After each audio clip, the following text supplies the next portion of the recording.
নমস্কার বন্ধুরা, সোনালী কিচেনে আপনাদের সবাইকে স্বাগত জানাই। আশা করি আপনারা খুবই ভালো আছেন। আজকে আমি সুপার টেস্টি মাটন কারির রেসিপি আপনাদের সাথে শেয়ার করব। আপনারা প্রথম থেকে শেষ অবধি ভিডিওটা দেখতে থাকুন, আশা করি আপনাদের খুবই ভালো লাগবে। প্রথমে আমি মাংসটা ম্যারিনেট করে নেবো। এখানে আমি 600 গ্রাম মাংস নিয়েছি। এর মধ্যে দিয়ে দেবো 1 চামচ নুন, হাফ চামচ হলুদ গুঁড়ো, 1 চামচ আদা বাটা, 1 চামচ রসুন বাটা, 1 চামচ কাঁচা লঙ্কা বাটা, হাফ চামচ কাশ্মীরি লঙ্কার গুঁড়ো, 2 চামচ টক দই আর দেব 2 চামচ সর্ষের তেল। এবারে আমি মাংসটা ম্যারিনেট করে নেব। মাংসের পরিমাণ যদি আপনারা বেশি নেন তাহলে মশলার পরিমাণ অবশ্যই বাড়িয়ে নেবেন। আপনাদের হাতে যদি সময় বেশি থাকে তাহলে আপনারা এইভাবে ম্যারিনেট করে নর্মাল ফ্রিজে ওভারনাইটও রেখে দিতে পারেন। রান্না করার 1 ঘন্টা আগে ফ্রিজ থেকে বার করে নেবেন। মাংস আমি খুব ভালো করে ম্যারিনেট করে নিয়েছি। এবারে এটা ঢাকা দিয়ে 1 ঘন্টার জন্য রেখে দেব। গ্যাসে কড়া বসিয়ে দিয়েছি, কড়া গরম হয়ে গেছে। কড়াই দিয়ে দেবো সর্ষের তেল। নুন আর হলুদ দিয়ে মাখানো আলুটা আগে ভেজে নেব।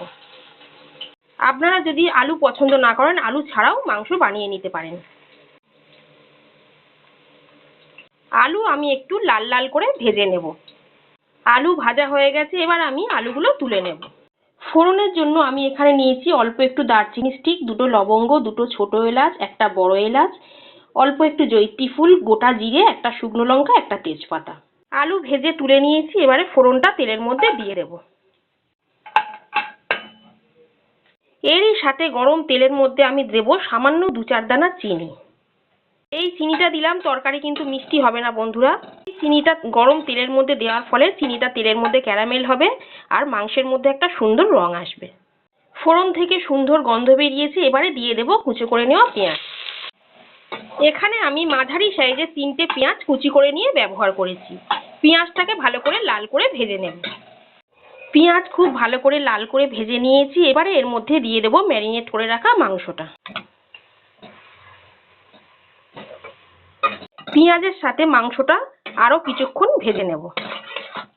পেঁয়াজের সাথে মাংস কিছুক্ষণ ভেজে নিয়েছি। এবারে কিছু গুঁড়ো মশলা এর মধ্যে দেব পরিমাণ মতো নুন, হাফ চামচ হলুদ গুঁড়ো, হাফ চামচ কাশ্মীরি লঙ্কার গুঁড়ো, দেব 1 চামচ ধনে গুঁড়ো। সব মশলা দিয়ে দিয়েছি। এবারে মাংসের সাথে মশলা খুব ভালো করে কষবো। আমি কিন্তু খাসির মাংসে জিরে গুঁড়ো ব্যবহার করি না। আপনারা যদি দিতে চান অবশ্যই এর মধ্যে জিরে গুঁড়ো ব্যবহার করতে পারেন। এবারে ঢাকা দিয়ে লো ফ্লেমে কিছুক্ষণ রেখে দেব। কিছুক্ষণ পর ফিরে এলাম। এবারে ঢাকনা খুলে দেখব। মাংস থেকে খুব ভালো করে তেল ছেড়ে গেছে। এবারে এর মধ্যে দিয়ে দেব টমেটো কুচি। এখানে আমি একটা মাঝারি সাইজের টমেটো কুচি করে নিয়েছি। টমেটো এবার মাংসের সাথে দিয়ে আরো কিছুক্ষণ এটা কষবো।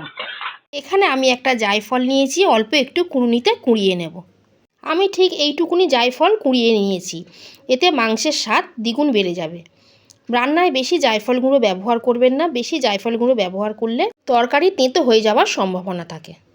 টমেটোর সাথে মাংস খুব ভালো করে কষে নিয়েছি। এবারে এর মধ্যে দিয়ে দেব জায়ফল গুঁড়ো আর দিয়ে দেব ভেজে রাখা আলু। মাংসের সাথে আলু দিয়ে আরও কিছুক্ষণ কষে নেব।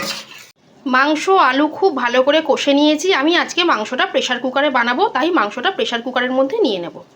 মাংস আমি প্রেসারে দিয়ে দিয়েছি। এবার এর মধ্যে দিয়ে দেব গরম জল।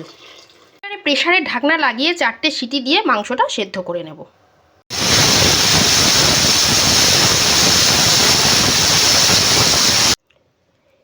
মাংস আমাদের একদম রেডি। ওপর দিয়ে দেব অল্প একটু শাহি গরম মশলা গুঁড়ো। এটা আমার বাড়িতে বানানো শাহি গরম মশলা গুঁড়ো। আমি এই গরম মশলা গুঁড়োর রেসিপি আগেই আপনাদের সাথে শেয়ার করেছি, আপনারা একটু চেক করে নেবেন। আপনাদের যদি আমার বানানো রেসিপি ভালো লেগে থাকে তবে লাইক করবেন, শেয়ার করবেন, সোনালী কিচেন চ্যানেলটা সাবস্ক্রাইব করে দেবেন। আজকের মতো এই পর্যন্তই। সবাই খুব ভালো থাকবেন, সুস্থ থাকবেন। ধন্যবাদ।